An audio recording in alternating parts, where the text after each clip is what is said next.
आयपीएलमधून महत्त्वाची बातमी समोर आलेली आहे। रॉयल चॅलेंजर्स बंगळुरू संघाने पुन्हा एकदा आयपीएलचं जेतेपद पटकावलेलं आहे।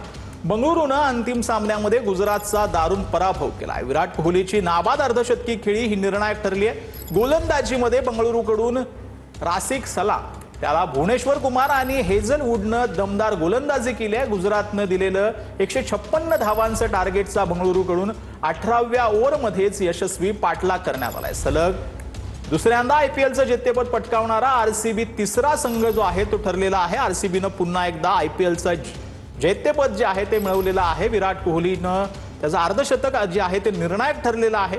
या संपूर्ण खेळीमध्ये गुजरातचा दारुण पराभव जो आहे तो केलेला आहे। विराट कोहलीने नाबाद अर्धशतकी खेळी केली आणि ती निर्णायक ठरली आहे। गोलंदाजीमध्ये बंगळुरूकडून रासिक सलाम, भुवनेश्वर कुमार आणि हेझलवूडने दमदार गोलंदाजी केलेली आहे। गुजरातने दिलेल्या 156 धावांच्या टार्गेटचं बंगळुरूकडून 18व्या ओव्हरमध्येच यशस्वी पाठलाग करण्यात आला। सलग दुसऱ्यांदा आता आयपीएलचं जेतेपद पटकावणारा आरसीबी हा तिसरा संघ ठरलेला आहे।